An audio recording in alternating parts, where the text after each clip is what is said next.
Welcome back, everybody. Welcome back to the creamy beige. This is the creamy beige. And this is how it moves. Ordinarily, you can't sweep dirt in this sort of quantity. But what this is when a tractor gets loose in your yard, brings the clay, all the clay from this river bottom to the top, and it is legitimately, it's powdered sugar. And when you mix that with a little bit of water, you can make yourself a brick. Problem is, when left unchecked, you get can I get my foot in here? You get the dustiest, it's like moon sand, but not the kind that you can make like kinetic sculptures out of, like the stuff that's on the moon. Look how fine that dust is. And this, we have to use sparingly.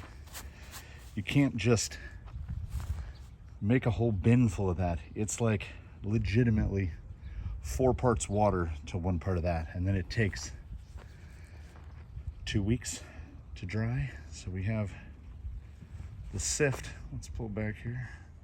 This is what I've sifted this morning. Looks kind of like a baboon's face. Ever since the seahorse comment, all I see is faces. So there is what has been sifted. And here is what is being sifted. Eddie saw me over there sifting a wheelbarrow at a time and said, let me move that for you, and pull the whole bin over. So the sift goes from there to there. We move gradually. Filled, it gets deposited here. Rocks go in the buckets. And the sorted gravel goes in there. Well, where do you put the sorted gravel? Do you put it over here? No.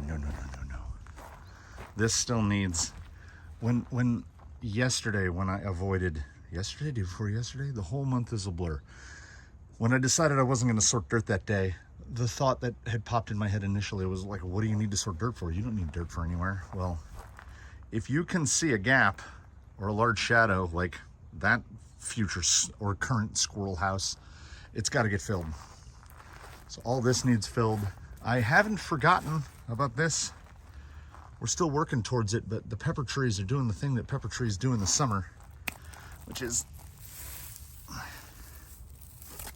and they drop it by the ton.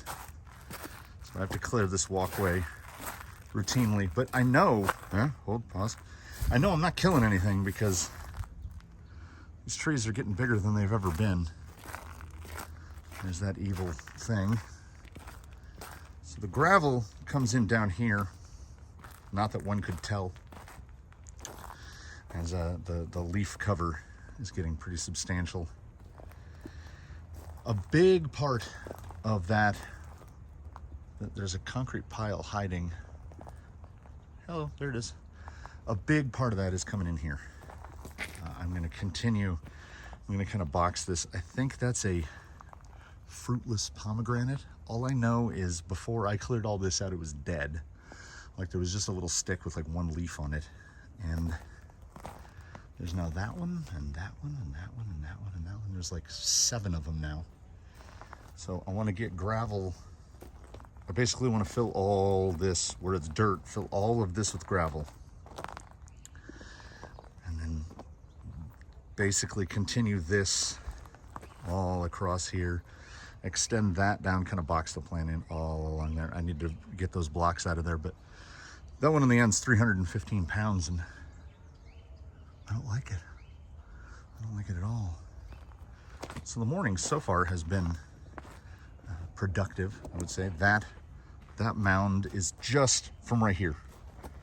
I raked out right here so that when that gravel bucket is full, I can pull the gravel in.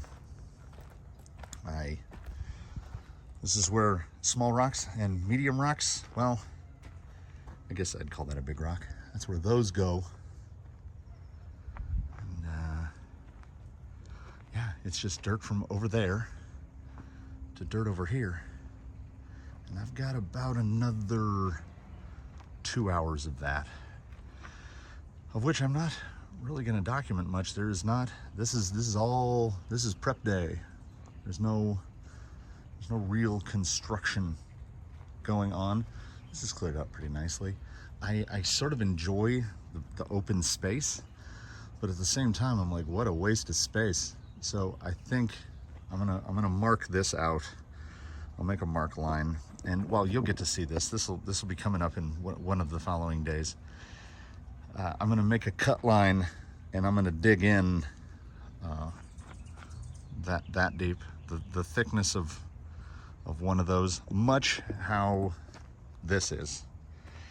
You can't really see it because most of it's buried in, which is kind of what it's supposed to be, but transitions are the toughest thing. So get a little buried transition here, but it's nice and easy to get up now.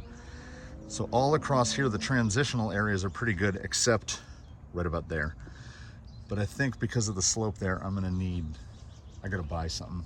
Perhaps in the next couple days, I will either go and load them in the car, or I might just, at this point, I'm leaning more towards getting the truck to come out here with concrete and mortar and probably some Portland. I think I'm gonna do all three, because I don't want a dirt set Dry Bone Valley, which is a big part of why I haven't really initiated yet, because at the same time I'm contemplating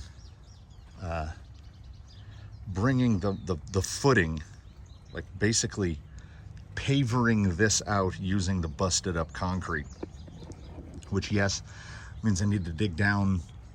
I would probably dig down about half the depth and then fill it out the rest of the way. That way there's no more problems with transitions, and because I rake so frequently, you can see there's a real defined edge here and there. That's just soil loss, because whenever you rake, you're pulling whatever you're trying to rake and dirt. So the dirt loss is starting to become notable. So I think I'm creating more work with myself. The more I look at it, the more work I'm creating for myself.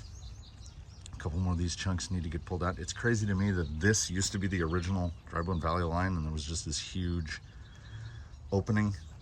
So the rest of this morning, as it is still very un-July, we haven't really hit proper July yet.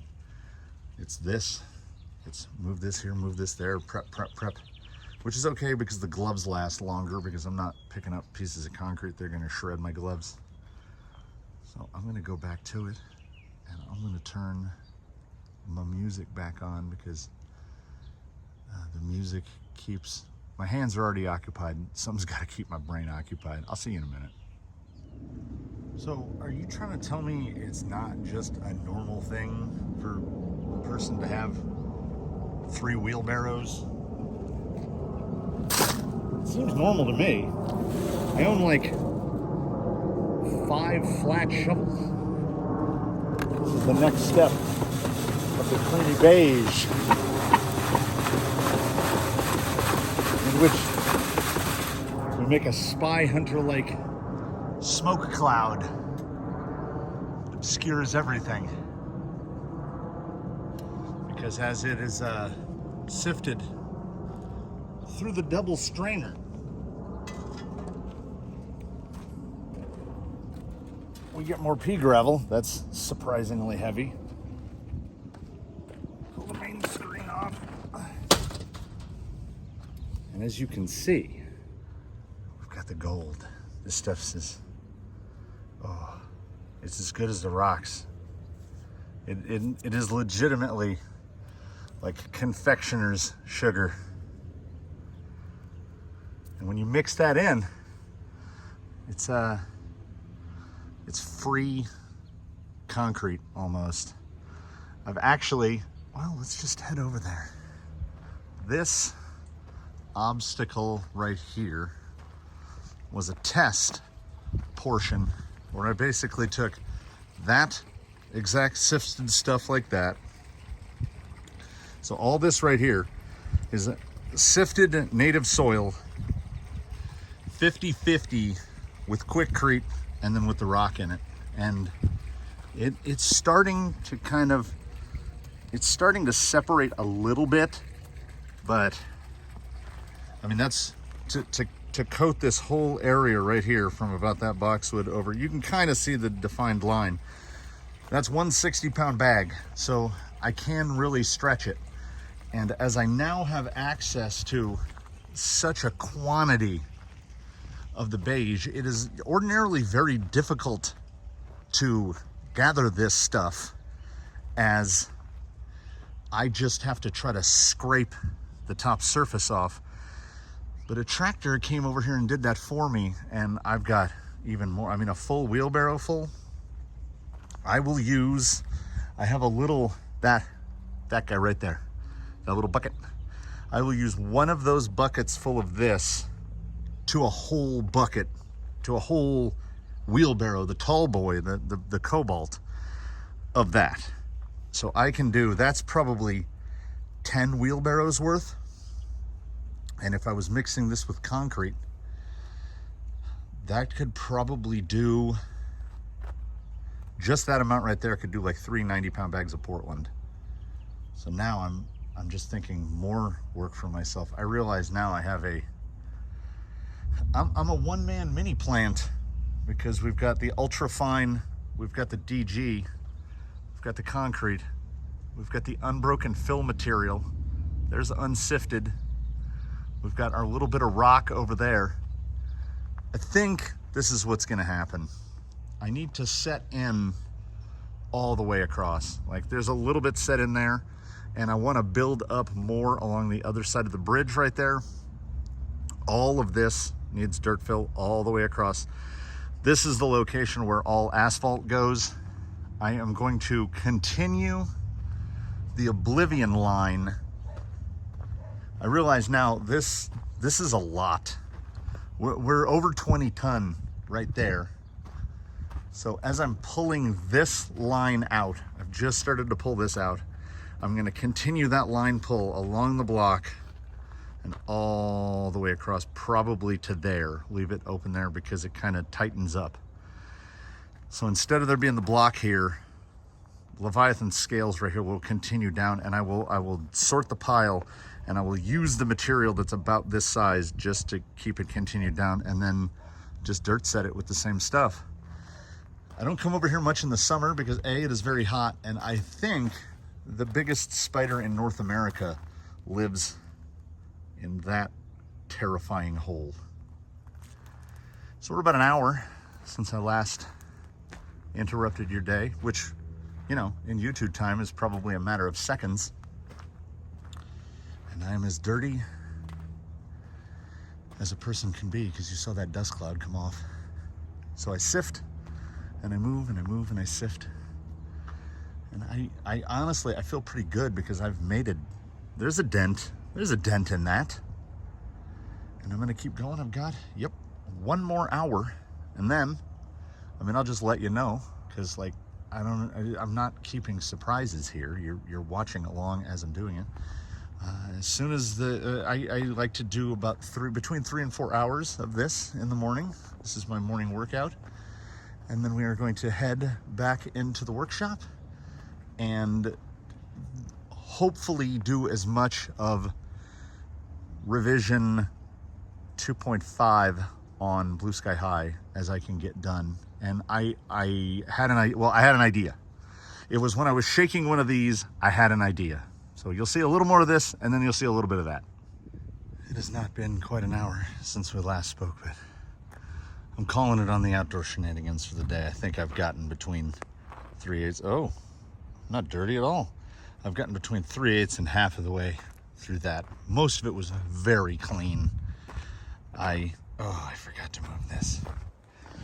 I got 3 buckets of rock. I got 2. I generally call the contents of a wheelbarrow a bucket. I don't know how many buckets of sifted dirt I managed to move. It was a few, 18, 20 probably. And I was overloading them. because I was like, I'm not going very far. That was heavy. So I got 3 6-gallon buckets full of graded rock. That stuff's all usable. 18, 20 buckets of sifted dirt. 1 full barrow of the creamy beige, which will come in very handy. Figure I can gather 2 more. And out of all that, it was so clean that I only got 2 buckets full of fill here. Need to set it in a little. The one good part about the pepper tree, I mean, it puts this stuff everywhere, but no weeds under here. It's like weed proofing. The pepper oil, kind of whenever you pull soil out from under here, the water like beads up on the soil because the oil, I'm assuming the oil from the peppercorns, and it just makes the ground appear dry, but the ground is so thirsty you can pour water on it, because in the rain almost no water makes it through the tree to down here. Oh, rainbow peeking through the tree. I just want to jump in front of this hose. It did rise about 10 degrees in an hour, but I was fine with it. If we could have just had just the littlest breeze moving, any little bit of air would have helped. I would honestly have to water this for some long time to have any effect. So what we will do, position this thusly. There we go. That way when I go turn the nozzle off, I don't have a hose blow up. As much as I want to walk through that, my boots are just big balls of dust, so let's not track mud in everywhere. It's a good part about dry.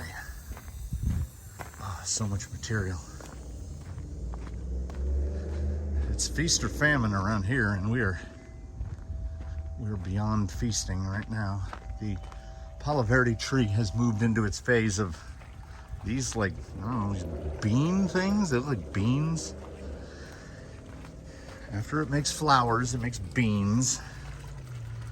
This, I don't know what it is. I call it water cabbage. My father-in-law gave me like 2 pieces of it, and it just spreads. But let me see if I can get the angle. The water's crystal clear, so no complaints about that. And I'm not upset about going in the house, I tell you what. Well, in the shop. And it's, what are we at? Coward. It's like 86 and 45% humidity, which I know to many of you out there, you're like 45% in my dreams, but to us, anything over 30%, it might as well be raining. Not that this matters to anyone at all, but if you were looking for a guaranteed sign of continuity, how's that for a glove line? Yeah. And I blew myself off with the air when I got in here. So, as I mentioned, and removed that, version 2.5, I was like, plate like this, little mock-up, bent up a piece of ABS. Maybe? I don't know how I feel about it. The battery would sit ever so nicely. I feel like with the clearance of the drive shaft, I feel like, well, the center drive shaft, which is repaired, and I shortened it probably 4 millimeters, and it did appear to be like, see, it couldn't move. There was no available deflection in it. So I think it popped apart because of that. So I put the newer the yoke that looked newer to me, I put that one in the lower position because it seems to be that the greatest torque occurs right where it enters the transfer case. If we pop it at the top, we'll know. And honestly, that the length of that shaft seems long enough that I might be able to find something off the shelf. MST might even have a very short drive. I'm sure somebody has a very short drive shaft. How I intend to attach this, and it seems to be, it's not perfect, but it's good. I already measured it out, and I fabricated 3 chassis spacers, 2 squares. I already had them in the bin. They are already drilled and tapped. And then I did a round one for back here to replace the one that had, you know, holes in it. Because what is that? Because I don't need holes in it. That will be for another thing, I suppose. Honestly, where this spacer is, it could probably stand one there, but I think I want to put this one right where it will clear the drive shaft guaranteed. So probably about there-ish. And then the other one. And oh, also, I think these might be too short. I measured it off the spacing at the rear when I made them. And I should have made them off the spacing of the center chassis because, as you can see right there, they look like they're about 5 millimeters too short. Genuinely, I think I only need 1. So maybe this is a blessing in disguise that I cut these too short. Still usable. I could throw one in there and have a square in the back instead. Absolutely still usable. And with the way this tapers, I think I might like that. Because obviously, if that fits so tight, and we saw there's a 5 millimeter difference in the center, that means that this chassis is bowing in at the top. How tight is this? Yep, same issue. Ugh. Okay, now with those in place, does the body set? Oh, the body sets perfectly. Yeah, so I think the chassis, because of the vertical height and that there are no braces above what would be the chassis line, the top of it is just pinching in. So I don't think I'll put this one in at the front. I think I'll put it right back here up against these. And I have also still been considering, nah. I was gonna say, see, we have all this room above the holes. I can cut that off. That actually leaves room for a whole nother line of holes. So I think I could, I mean, that would even open it up to running a longer shock. But again, I don't want to mess with it. So I will likely do the same. I think in the front, that one's going to go right there. I don't really see if I've left myself another spot. Right there should be perfect. I made myself this little fella, which I hope I will be able to put that in the corner like that, punch it, and then I should be able to get it lined up perfectly to where I can put the spacers on. So this spacer will go there. Yeah, just like that. It's inelegant, but it's fine. Or alternately, I mean, I guess I could put the round one up there. I don't know if it matters. This is minor cosmetic issues at best. As long as it doesn't interfere with the body fitting on. And the body drops on much better with those braces in place. So what I'm going to now do is I'm going to dig through the bins, and I should have some, I hope it's quarter. I think I have some quarter bar. And if I have quarter by 3/4 bar would be perfect, because then I could just bar this whole piece straight across. screw this down to it and basically have it how it was in the rear, just like maybe 3 screws across the front, right like that. Then this will be in place. I'll cut some notches. Maybe I'll cut some notches for the strap. Maybe I'll just flap a piece of Velcro on it and stick it on like that. It's not interfering with the T-case. It's not really in the way. I'll clean up the edges. I'm gonna go see if I can't find that piece of aluminum. First of all, I make no apologies. My ancient iPad, which has been relegated to all it does is play Pandora. That's all it does. And when I say ancient iPad, I'm not messing around. Many years ago, me and a couple buddies used to play this Facebook game back in the days of Zynga. Does everybody remember Zynga games? Called Mafia Wars. And we played it on and off, and it was just an excuse to like chat with each other and whatnot. And we played this, and there was a Las Vegas heist event in the game that apparently if you played the game on a specific date, you entered in some sort of a sweepstakes. And I won an iPad. An iPad so old it doesn't have a camera on it. So all it does is it's mounted in a wooden frame up here, and it streams Pandora. It's locked into like iOS 5. None of the software can update.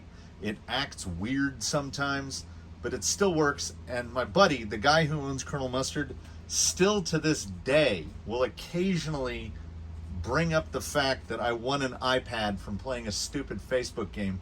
And he says unkind things about me, and I laugh and laugh and laugh. It is an endless source of joy. Where this becomes pertinent is that the radio station of the day is one of my very favorites, Noisia, from the Netherlands. Noisia, along with the Upbeats, Black Sun Empire, stuff like this and that.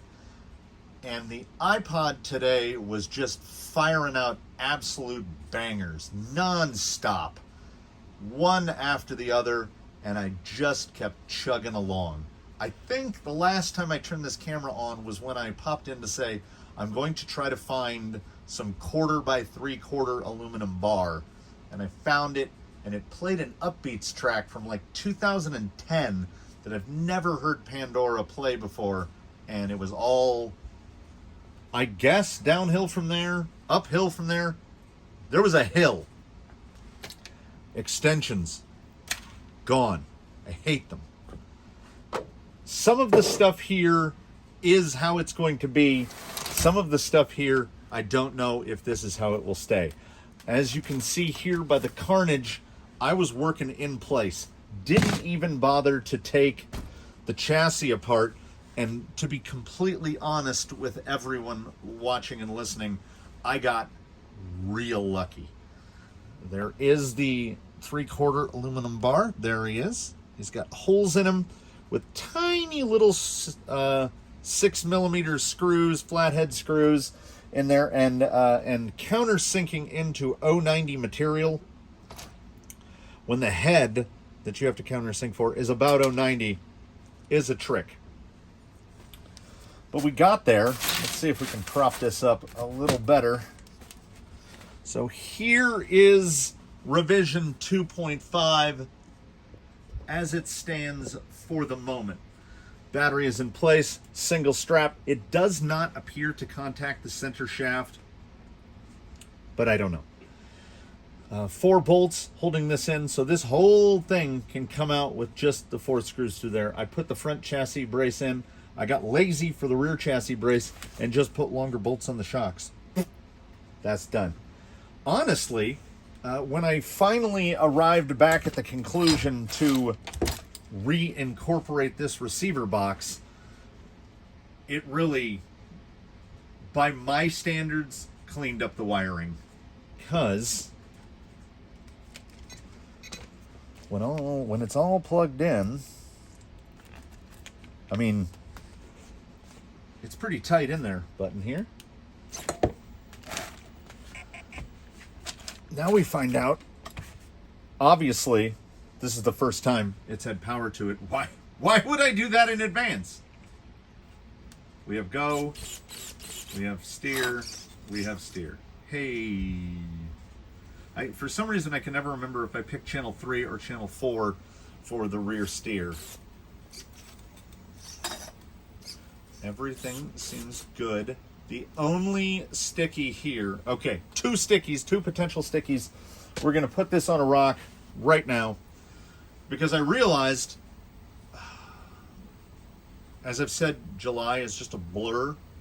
This is Friday, so I guess this is technically the State of the Canyon update video, which I guess it was. I did a walk around. Here's what I've been working on. There's some other stuff I've been working on, but you've probably seen it. So this will be a very out of the ordinary State of the Canyon. It will have some wheeling in it, which is right now. I don't know what the effect on the CG will be, as everything is up in the seahorse snoot. There's nothing back of the seahorse's neck except the rear steer servo. So blue sky high is more like, I'm trying to think of something winky and clever about the ocean. Is he the deep blue sea now? Is he no longer BSH? Is he DBS? I would like to try to see if I can put they don't do anything, but I would kind of like to see if I can mount the sliders back on and not have them look weird. That's if I can even find them. Oh, I am going to take this apron off before we head outside. It's lost a couple pens. We'll put some pens back in. So what you see here, the state of the bench here, like the state of all of this, that's pretty much the whole shop right now. Behind me is worse than what's in front of me. The bench where I keep the Dremels and stuff is just covered in ABS and aluminum. The drill press is a nightmare. Both lathes are covered with aluminum from me turning the spacers. And I was just plugging along and going and not cleaning up as I went, which is generally something I try to do. So let's wheel this and then wrap this up, and then probably tomorrow. I guess Saturday morning is the day that I'm going to do this. Oh, and while we're doing a wrap up here, look at this, still in the plastic. Let's show things in the plastic before we head outside. My buddy bought one of these shock pliers. It's strange, they grab back here. I mean, I guess that'd be more leverage. I'm most interested in two. Okay, when I read the description of this thing, I was like, okay, why does it have all these holes? Apparently they'll hold bullets for you to solder them, and I love that. And then I was looking at this, and it took me a confessedly too long of a time to figure out what I was looking at. Okay, that's dead to me now. You put a screw in there, and it will tell you how long the screw is. Look, that's a 10. Neat. So that's neat. Oh, and also double neat. It's got a square right there. And I was like, what's that? Look at this. What? I mean, ordinarily, I don't like a tool that tries to do everything. But I mean, come on. There's a 3.5 bullet for an outrunner. Come on. How can you not love that? If it actually pops out a rod end, let's do it live. Let's do it live. So we'll put this like this. Oh, that's so good. I think this one is a Zectech. It was $11 on Amazon. There are countless like this. It's all aluminum. So grabbing a shock shaft should be pretty, oh yeah. And look, the nice long handle. I know I've gone full non sequitur mode here, but there's our friend the Zectech. And here are the STRCs that I've mentioned before. I have had these for a minute. And when you get out here towards the tip, okay, I'll do it with this hand even though I'm right-handed. Look where that handle lands for me to get full force. It feels like it's doing some sort of ruthless pressure point thing to me. So I have never truly loved these. I haven't even really liked these. And as we know, you're going to get way more leverage behind the handle. Like, I barely even have to put pressure on that, and that is not moving anywhere. So, $11 spent on the Zectechs so far. That's amazing. And as I've said, and will say again in the future, because I often forget the things that I've already said, I'm not a big fan of things that try to do too much stuff. But the screw length dude, and there's two. Oh, it just got better. Flathead, button head. Oh, man. That gets a firm recommendation. Everybody should go buy those $11 pliers. Oh, that just reminds me. Same bag from Amazon.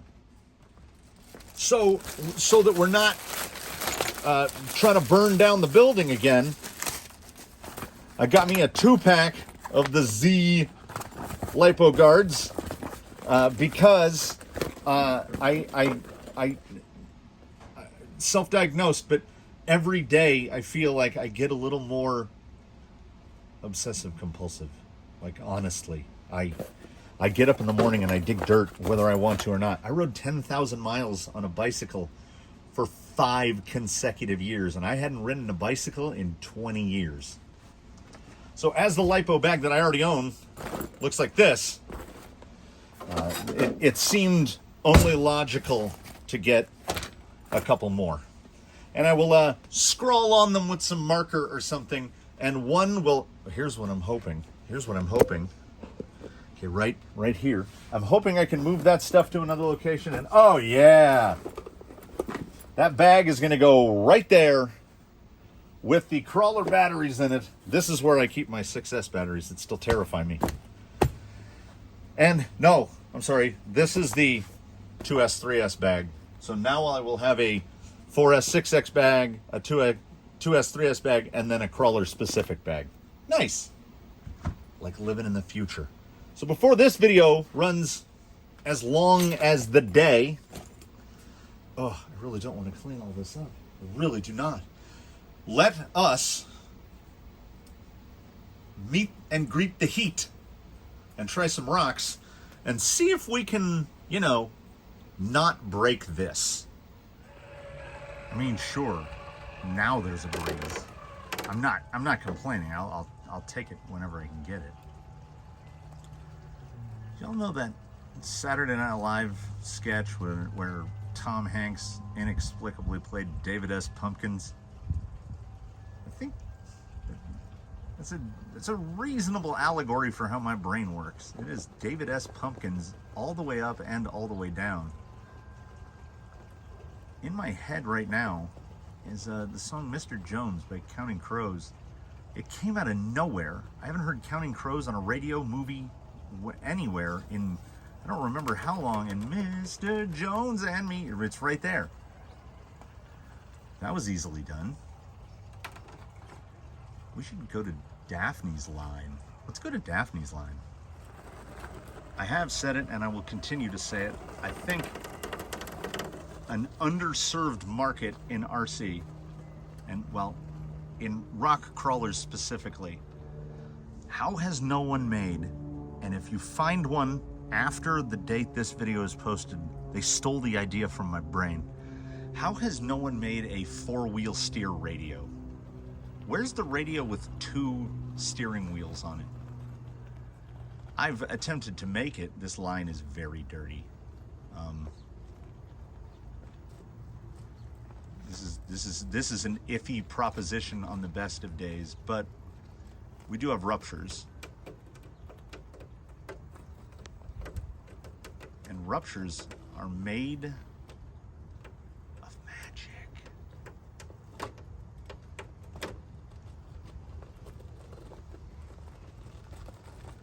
Oh, I thought it was done. I thought it was done and over. And it made it. That's blue sky high. That's bonkers. Now, he may be the deep blue sea because his spirit animal is a seahorse, but he is definitely blue sky high because look how absurdly high that body looks. Now, some channel regulars might remember the first obstacle here that got a name was Drybone Valley, which is of course a track by the band Mastodon. I love Mastodon. And every subsequent obstacle or series of obstacles has been named after a Mastodon song. So we've got Roots Remain and Oblivion, Leviathan. And I think I'm getting to the point where we have so many sections without names. I think it's time to branch out. There's so many good track names out there. So I think the Crawler Canyon thing. Oh, see, that's exactly what I had hoped for from this line. Just a pinstriper. Gotta try to push through. Oh, and there's some side bite for yous. Oh, we're in a bad way. We're in a bad way. Four-wheel steer is a beautiful thing.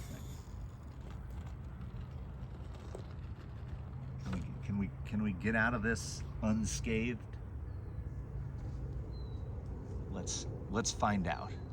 Did I turn the hose off? There it is. David has pumpkins. Oh, you descending beast. He's another one of those rigs where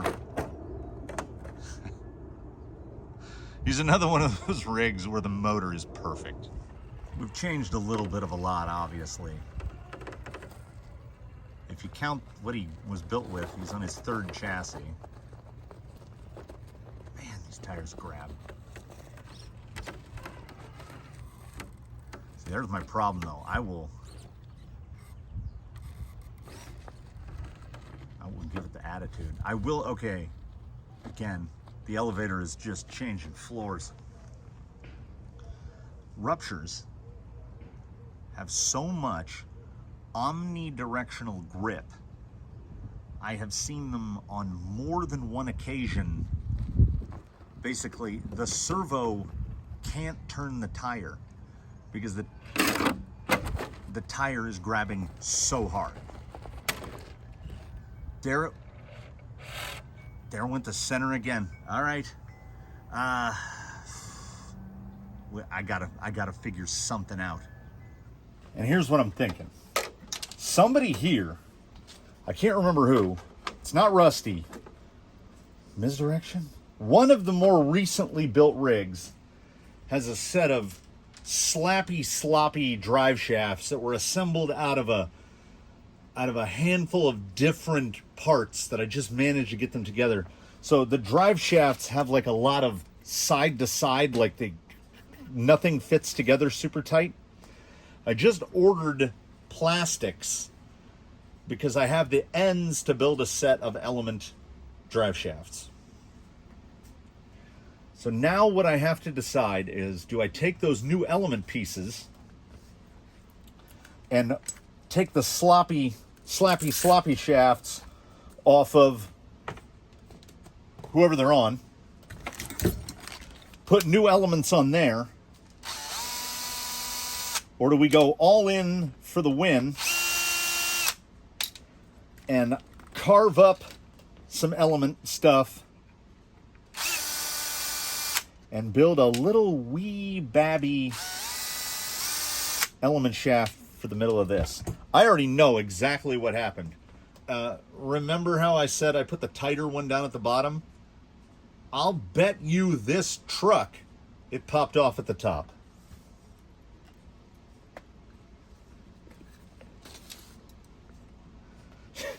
So it would work, but the bits are too old. So as a proof of concept, excellent. That rig climbs like it's got claws. I would have liked to have been able to test some side hilling a little more on it, but man, there's no question as to where the weakest link is on this. I can't even find my 1.5 millimeter. This place is an apocalypse. So that's gonna do it for my day. We slide into the weekend, and we'll see who gets the focus next. Once I get this guy, well, once I clean this place up and get him put back together and figure out what kind of drive shaft, what have I got? What kind of drive shaft I'm gonna be putting in the middle. It's like, are these the same? What I'm talking about is some rig is built with these type of shafts and they don't, that's a good fit. Some of them are pretty loosey-goosey. Oh, there we go. We've got these two slightly different styles. So he's assembled out of drive shafts like that, but it would be very easy to just cut one of these up, and then with the metal ends on it, and element already includes some pretty darn short ones. Well, I mean, so does axial. They get pretty short. They're gonna have to get cut down even more, but I mean, like, axial's got that guy. I think I might, oh, that stupid clock. Oh, and it's, that clock has been an hour off since 2012, I think.